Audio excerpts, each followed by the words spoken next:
Hey, welcome to this lecture about public speaking. Today we're talking about speaking on special occasions, or as I call them, occasional speeches. Occasional not meaning once in a while, but the occasion itself is what's most important. These can be speeches ranging from a toast to a memorial at a funeral. These are speeches that happen after dinner or during lunch. They call them after dinner speeches, but they can happen just before people get to be fed, while people get fed, or after people have gotten fed. Those possibly might be the most challenging speeches of all, because when people are eating or wanting to eat, they're not paying attention. They're done. They're done. So you need to remember that for any occasional speech, you focus on the occasion itself and take into account, of course, what the audience is expecting, what is being discussed at that particular event, so that you can be on topic. First, I want to talk to you about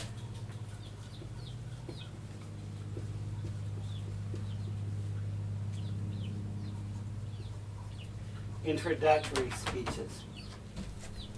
Now, if you are introducing a person, you need to know how to say the person's name correctly.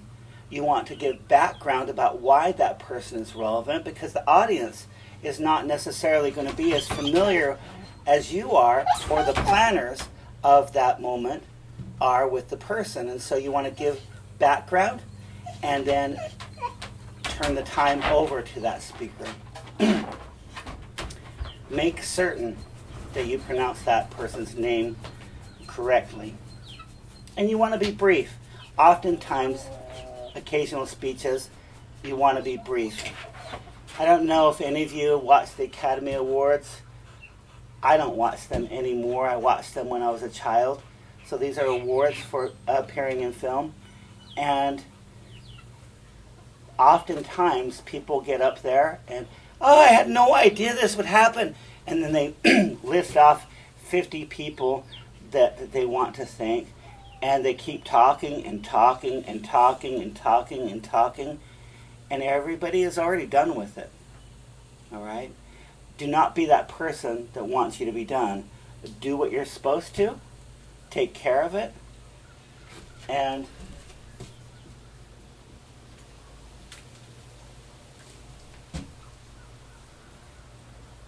make sure you say what you want to say in a concise way. There's nothing wrong with thanking people. If you have friends who are going to be upset because you didn't thank them, you can include a phrase such as, and thank you for everybody else who I know and who knows me and supports me. A line like that works out very, very well.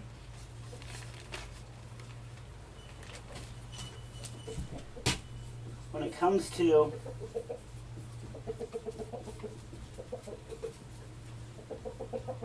a presentation speech, which is not just presenting information, but usually this has to do with some sort of award. You need to talk about, excuse me, what the award means, why it is important, and why the person who is going to receive it, without revealing that person's name, is qualified to receive that award. Basically, what you're doing is educating the audience about the award's meaning, the qualifications of the individual, and then doing the big reveal.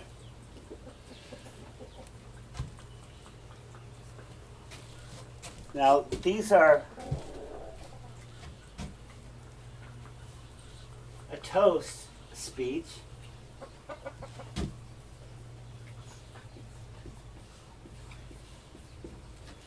Happens in a lot of different situations. Always, it's a celebration. For example, if you're at a bachelor party or a bachelorette party, you might want to give a toast to the person who is getting married. At that time, it's not the right time necessarily to talk about your baggage, about how, I wish you would have called me and let me know. Don't make it about yourself. Make it about the person you are celebrating.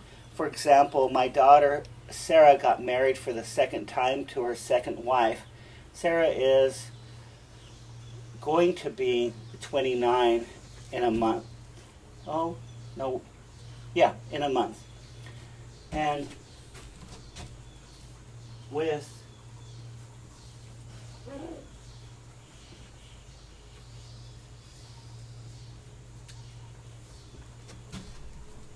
when she got married a year ago in February, I stood up and gave a toast. And I talked about how much I love her and respect her, and also about her wife that she was marrying. And I cried because that's how I felt. And it's okay to cry if you are moved that way. People understand and they're moved as well. They'll cry with you. I was so happy because Sarah was marrying. Her first wife was very abusive to her. And she didn't understand the idea that you can have abuse in a same-sex marriage. But her second wife, who she married, was happy for Sarah's intellect, not jealous of it like her first wife was, and was very, very supportive. And so you want to make sure that you focus on the people that you are toasting. Not any grievances. Don't make any bad jokes. For example, if you're doing a toast at a wedding reception, you don't want to say, well, I never thought Andrew would, hold on, let me get my prop. I never thought Andrew would get married because he slept around his whole life. Grandparents who are there do not want to hear that. Parents who are there do not want to hear that. And the person getting married to that other person does not want to hear that. Okay? Don't make that a huge faux pas.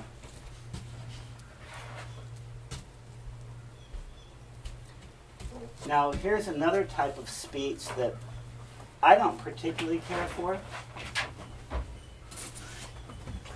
And that is a roast. And you do a roast as a light-hearted thing, and you point out different quirks and biases that the person you're celebrating has.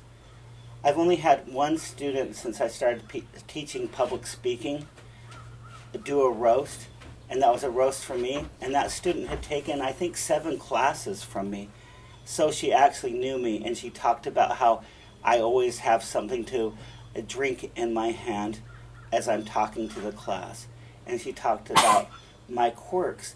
And it was kind of funny. The number one thing you want to take into account is that the person who you are roasting knows that it is a roast. Now, Barack Obama at the, I think it's called the AP or the news gathering, roasted Donald Trump, and Donald Trump never forgave him for that. Because he brought up the idea that, yes, and if you want, I can show you my birth certificate after we get done with this AP dining.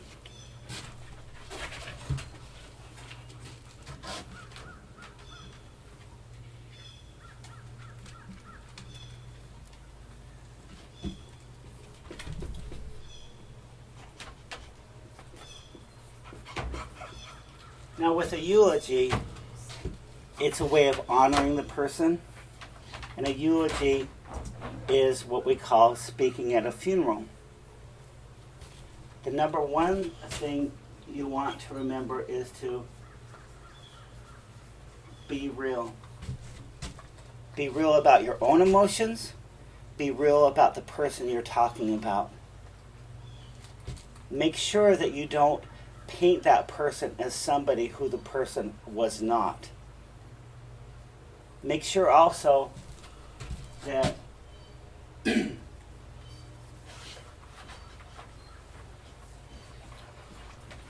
do not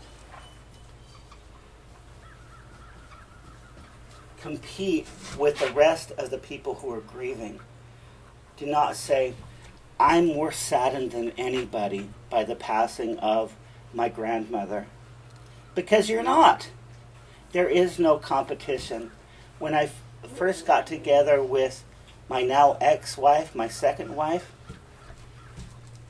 her grandmother died, and that family consisted of 6 people. That grandmother had 6. And they were into grief competition. And I got a phone call, and it was the first time I met her family, her parents and her extended family. And they were trying to talk about how I miss her more than anybody else here. And the oldest son, who had a grind against his father, probably for very legitimate reasons, was saying that I'll miss her more than anybody. And her husband, who was bereaved, was like, I've been married to her for 58 years, and you can't say that. And what I told them, and I was introduced by Kelly's mother, my now ex-mother-in-law, and she said, Warren has had experience with funerals. His wife died 2 years ago. And they got quiet, and I told them, all of you, and they were just planning the funeral. This wasn't in front of people, right? I told them, all of you miss your mother or your grandmother. Everybody is hurting right now, and you should have felt the tension decrease from that room. And then I helped them plan out the funeral for Kelly's grandmother.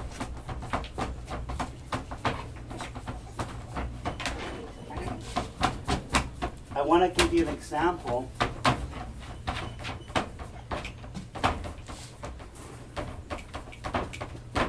of a funeral or a eulogy that just left me dumbfounded.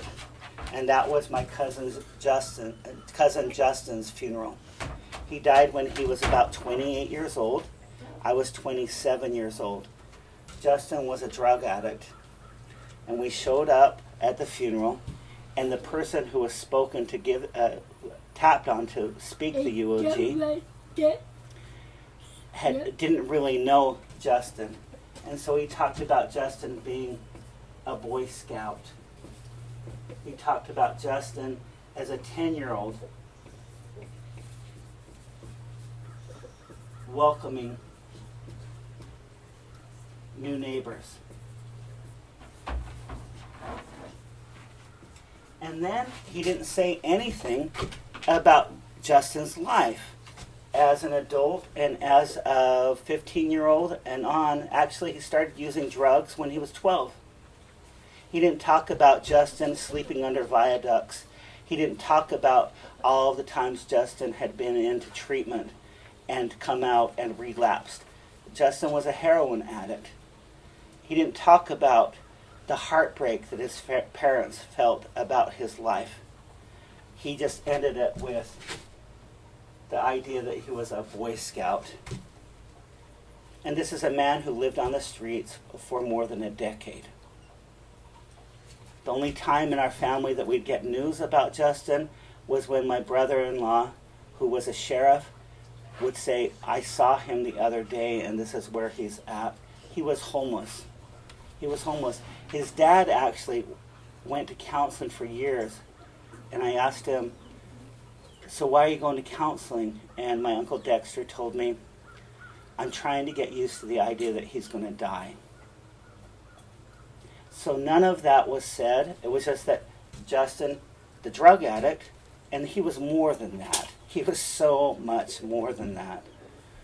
Was a Boy Scout. Now, his older brother got up after that eulogy, and his brother was obviously inebriated, and as he walked down, the floor was slanted, and he walked down, it looked like he might not be able to make it up to the grand piano that they had up front. And right when he went to sit down on the bench, it looked like he was going to fall.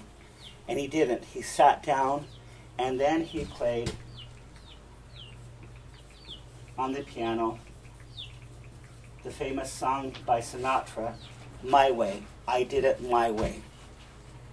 And at the very end of this beautiful, beautiful piece, he hit a sour note. And that sour note was real. That's the part that was real about that funeral. My mother called me and said, "Wasn't that just a beautiful service for Justin?" I said, "No, I hated it. I didn't even know who he was talking about." And he left out the last 17 years of his life. And she says, "Oh, I didn't think about it that way." So be real. You don't have to make somebody who dies a saint. Be real about it. Now, when my sister Wendy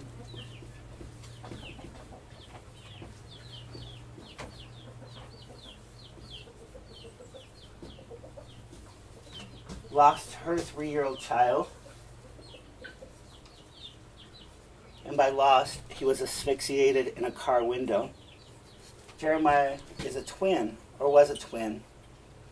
And Jeremiah was the kind of little kid that was very precocious. He learned to ride his bicycle when he was barely 3 years old, a two-wheeler without training wheels. I'd get home from teaching, and this is back in the time of message machines for the phone, and it would be flashing, and I'd push play, and it would be, Warren! Warren! This is Jeremiah! Call me back! Okay? And the week before he got killed, I just erased the last message from him, which I regret to this day, because I'd really like to hear his voice. So he was a little boy who was into exploring, and he had an accident, and he died. And my twin sister asked me if I would speak at his funeral. And I said, "Wendy, I'll do whatever you want." She knew that I didn't believe in a higher power anymore. She knew I didn't believe in Mormonism anymore. And I told her, "Look, if you want me to give the Mormon Plan of Salvation speech, I will do that for you." Why? Because Jeremiah's funeral was not about me. It was about comforting my sister, my twin, about the loss of her twin. And she laughed when I told her I would do the Mormon salvation speech and said, "I would never make you do that, Warren." But guess what she asked me to do instead? Because it was to help with the funeral. And I told her, "I'll do whatever you want." She asked me to sing at the funeral. And so at this funeral,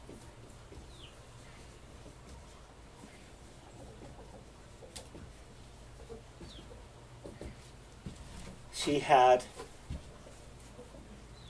Jeremiah's cousins, little children, sing the song, "Heavenly Father, Are You Really There?" And what role did I have in that? I played the role of God in that song and sang to be comforted by God.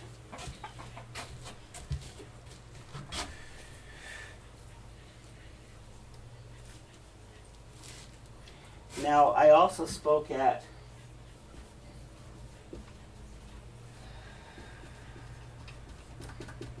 my grandma Parkin's funeral, and she was what many of her grandchildren called,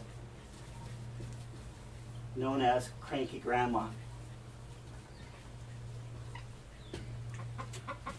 She was the cranky grandma. She was about, oh, maybe 4'10". 4'10". She was from Wales. She had immigrated to the United States, came over on a boat, and and she was full of piss and vinegar.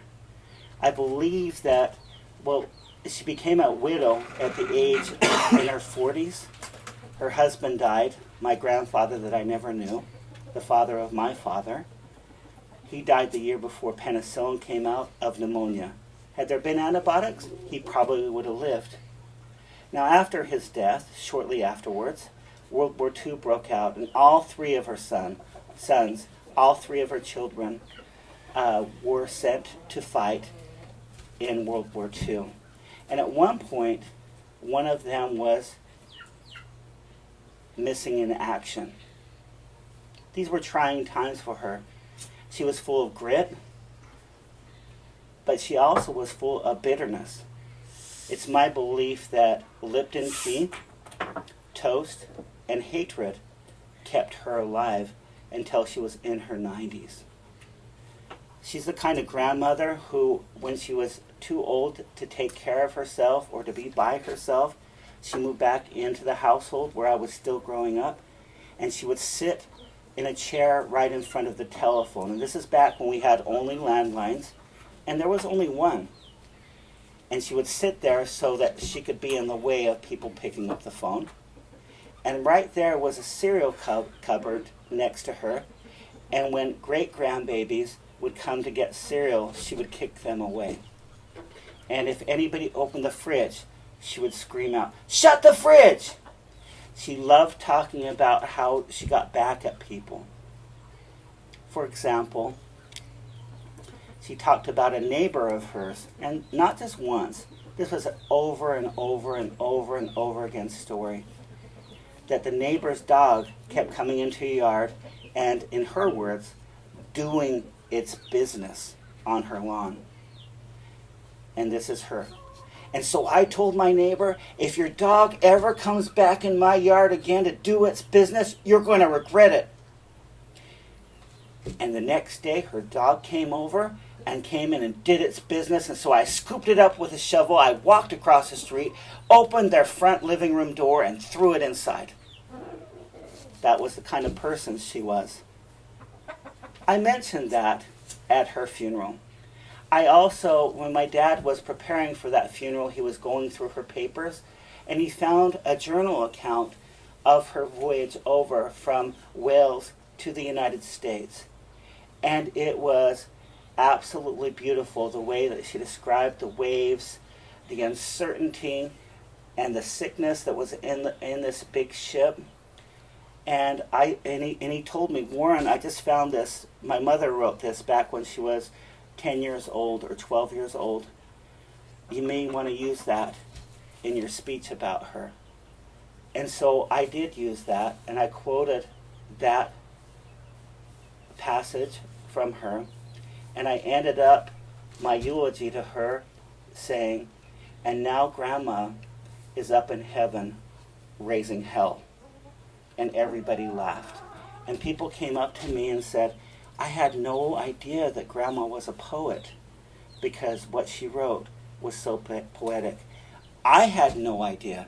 My father had no idea because that was not the persona that she gave off. And so people want to learn about the person and celebrate that person. So make sure that whenever you speak at a funeral, you talk about what your relationship was to that person and talk about meaningful moments to you that shows the character of that person without going into the competition of who is grieving most.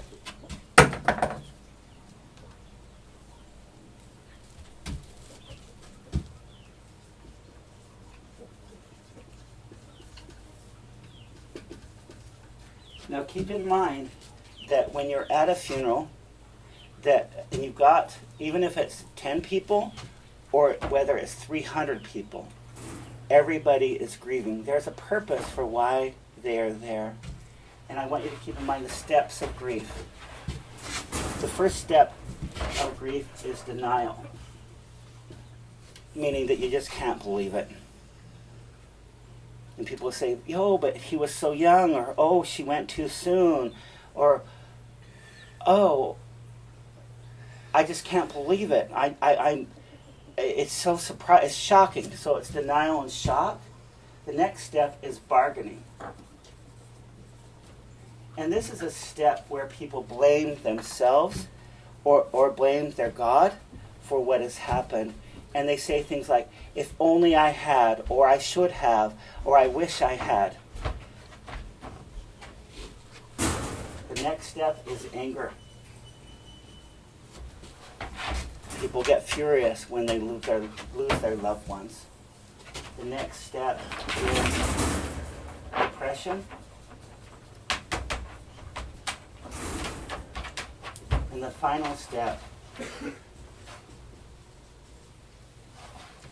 is acceptance. When you're speaking at a funeral, when you're giving a eulogy,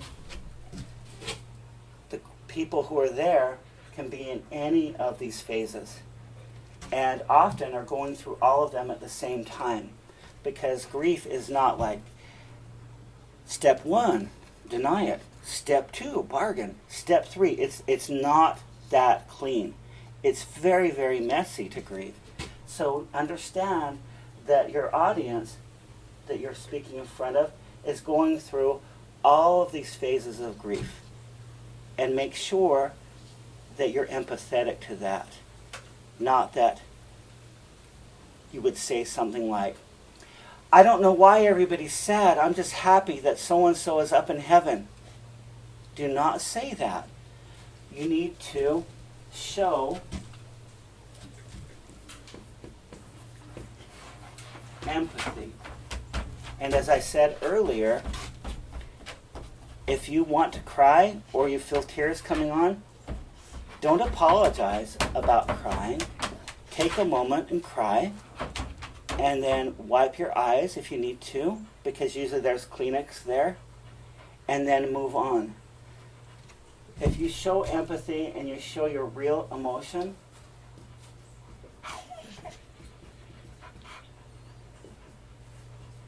not only do you honor the person, but you give that person credibility. Now, at my mother's father's funeral, my cousin Brian was the one who was supposed to pray over the grave. And before he prayed, as the casket has been lowered, he talked about what a great role model my grandfather was when it came to being a good husband.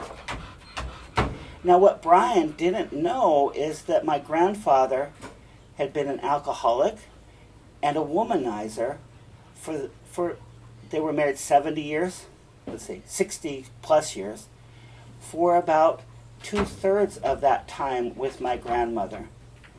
And I asked my mother what she thought about the funeral, and she said, I really didn't like Brian's speech. He doesn't know what he's talking about. Do not project your own values onto the person. Now, my grandfather, I would consider him a good person who made a bunch of bad decisions.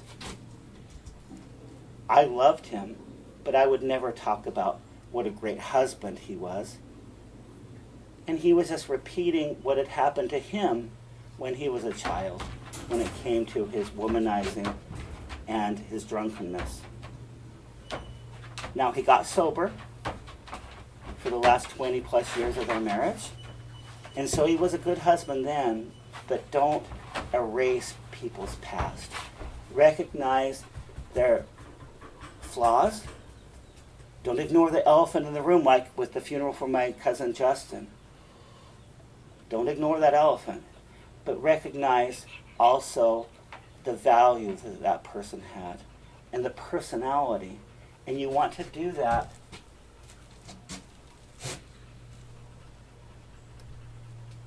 by relating specific anecdotes. Now, when my wife Sherry, who is the mother of my 3 biological children, died, she was only 41. I was 36 years old at the time. She had been sick with cancer for more than 5 years. And at her funeral, she would only talk to me about her funeral once before she died, even though she'd been sick for all of those years. She wasn't ready to die. We found out she had cancer when she gave birth to our last daughter. Can you imagine the same day that you're giving birth? It's like, oh, something's wrong here. She wasn't ready to die because at that time, Shanna was 5, Sarah was 10, and Shiloh was 12. So only one time would she talk about what she wanted at her funeral, and I took 5 pages of notes, and I made sure that the music was what she wanted, that the message was what she wanted. Hundreds of people came through our house before she died and went into a coma when she was bleeding out. Hundreds, because she was a teacher and people loved her. She taught people with disabilities and was a specialist in autism. They came through and visited with her and thanked her, and then hundreds more, some of the same ones, but hundreds and hundreds of people showed up to this funeral. And she asked me, Warren, will you speak? And I told her it would be my honor, which typically the spouse does not speak. And she told me, I want you to make sure you talk about how I was raped as a child, my history of sexual abuse. And that's not something that's normally talked about at funerals. But she said, I want people to know that you can get over it. She was raped from the time by a whole gang of pedophiles, cousins, friends, etc., from the time she was 10 or 11 until she was 17. Horrific things. And so I did speak about that at that funeral, and I told them that even when Sherry is not alive, or I said, even in Sherry's death, she wants to be a teacher. And I had many women come up after the funeral and say, stop.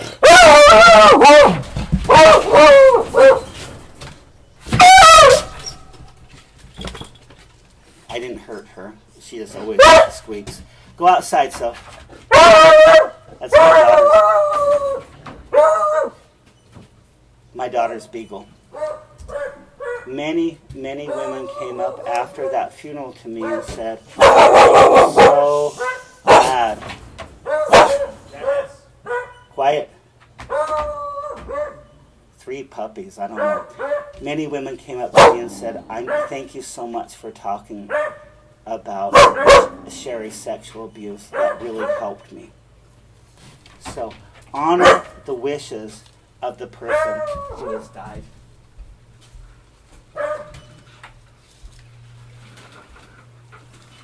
Now, finally, I want to talk to you about inspirational speeches.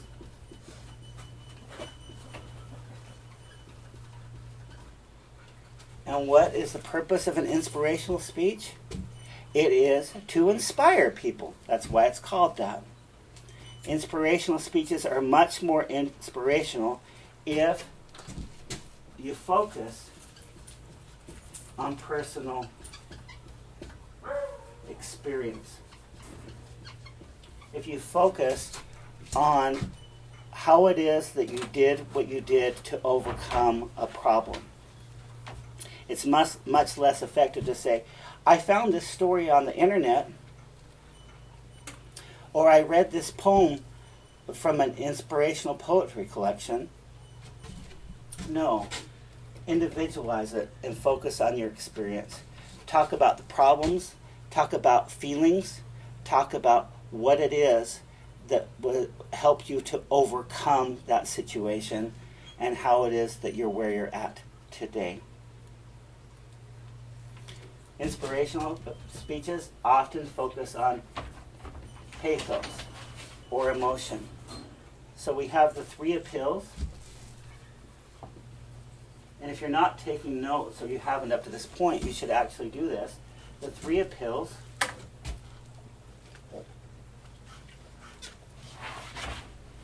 are from Socrates. And they are pathos, logos,